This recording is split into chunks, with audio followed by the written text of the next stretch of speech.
Hello dear student, आज हम पढ़ेंगे जयशंकर प्रसाद का जीवन परिचय जो बोर्ड एग्जाम के लिए बहुत ज्यादा महत्वपूर्ण है। तो स्टार्ट करने से पहले मेरी एक छोटी सी रिक्वेस्ट है, यदि आपने मेरे चैनल को सब्सक्राइब नहीं किया तो चैनल को सब्सक्राइब करके बेल आइकन दबा देना ताकि नेक्स्ट वीडियो की नोटिफिकेशन सबसे पहले मिल सके। तो चलिए स्टार्ट करते हैं। तो सबसे पहले आपको ब्लैक पेन से हेडिंग लिखनी है जीवन परिचय, और इसमें आगे लिखना है जयशंकर प्रसाद का जन्म सन 1889 ईस्वी में काशी के एक प्रतिष्ठित वैश्य परिवार में हुआ था। इनका जन्म 1889 ईस्वी में काशी के एक प्रतिष्ठित कमिंसा या सम्मानित से और वेद से एक हिंदू धर्म की जाति है। ठीक है, तो इस प्रकार से इसमें लिखना है जयशंकर प्रसाद का जन्म सन 1889 ईस्वी में काशी के एक प्रतिष्ठित वैश्य परिवार में हुआ था। ठीक है, इसके बाद लिखना इनके माता पिता का नाम। इनके पिता का नाम देवी प्रसाद तथा माता का नाम मुन्नी देवी था। ठीक है, इनके पिता का नाम देवी प्रसाद तथा माता का नाम मुन्नी देवी था।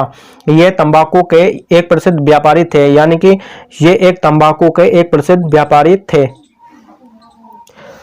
बचपन में ही पिता की मृत्यु हो जाने से इनकी प्रारंभिक शिक्षा घर पर ही हुई, यानी कि ये बाल्यावस्था में थे तब इनके पिता की मृत्यु हो गई थी, जिसकी वजह से ये स्कूली शिक्षा नहीं ले पाए थे और इनकी प्रारंभिक शिक्षा घर पर ही हुई। ठीक है, तो बचपन में ही पिता की मृत्यु हो जाने से इनकी प्रारंभिक शिक्षा घर पर ही हुई। घर पर ही इन्होंने हिंदी, अंग्रेजी, संस्कृत, उर्दू, फारसी का गहन अध्ययन किया था, यानी कि बहुत ही अच्छे तरीके से इन्होंने हिंदी, अंग्रेजी, संस्कृत, उर्दू, फारसी का गहन अध्ययन किया था। ये बड़े हंसमुख तथा सरल स्वभाव के थे। ठीक है, यानी कि आप गूगल पर सर्च करके देख सकते हैं, बहुत ही हंसमुख और सरल स्वभाव के दिखते हैं।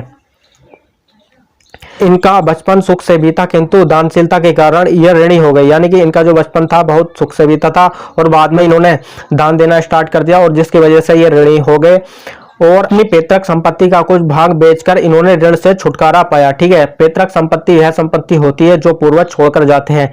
इन्होंने जो पूर्वज छोड़कर गए थे उस संपत्ति का कुछ भाग बेचकर ऋण से छुटकारा पाया। ठीक है, अपने जीवन में इन्होंने कभी व्यवसाय की ओर ध्यान नहीं दिया। ठीक है, व्यवसाय की ओर ध्यान नहीं देने की वजह से इनकी आर्थिक स्थिति खराब हो गई और इस प्रकार से इसमें आगे लिखना है परिमाण स्वरूप इनकी आर्थिक स्थिति बिगड़ती गई और चिंताओं ने इन्हें घेर लिया। ठीक है, आर्थिक कमी से यहाँ पैसे से। ठीक है, परिणाम स्वरूप इनकी आर्थिक स्थिति बिगड़ती गई और चिंताओं ने इन्हें घेर लिया।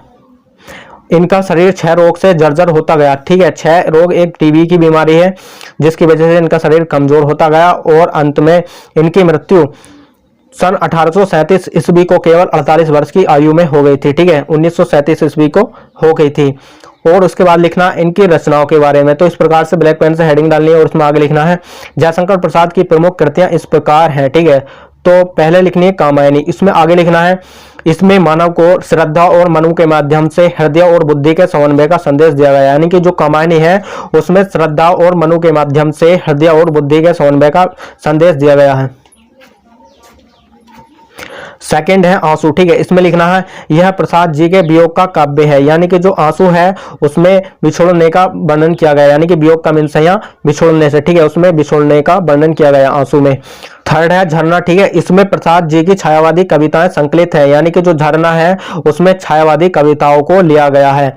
फोर्थ है लहर। ठीक है, इसमें लिखना है यह प्रसाद जी का भावात्मक काव्य संग्रह है, जो लहर है इनका भावात्मक काव्य संग्रह है। ठीक है, और आगे देख लेते हैं कहानी, उपन्यास और निबंध को। ठीक है, तो कहानी है इनकी आकाशदीप, इंद्रजाल, प्रतिध्वनि, आंधी। ठीक है, जो कहानी है इनकी आकाशदीप, इंद्रजाल, प्रतिध्वनि, आंधी। ठीक है, और उपन्यास है इनके कंकाल, तितली, इरावती, आदि। ठीक है, जो उपन्यास है इनके कंकाल, तितली, इरावती, आदि। और निबंध है इनके काव्य और कला। ठीक है, और चंपू, प्रेम राज्य। ठीक है, तो इस प्रकार से जयशंकर प्रसाद का जीवन परिचय कंप्लीट होता है। दोस्तों वीडियो अच्छी लगी हो तो लाइक कर देना और चैनल को सब्सक्राइब करके बेल आइकन दबा देना ताकि नेक्स्ट वीडियो की नोटिफिकेशन सबसे पहले मिल सके। तो चलिए मिलते हैं एक नेक्स्ट वीडियो में एक नेक्स्ट टॉपिक के साथ। तब तक के लिए जय हिंद, वंदे मातरम।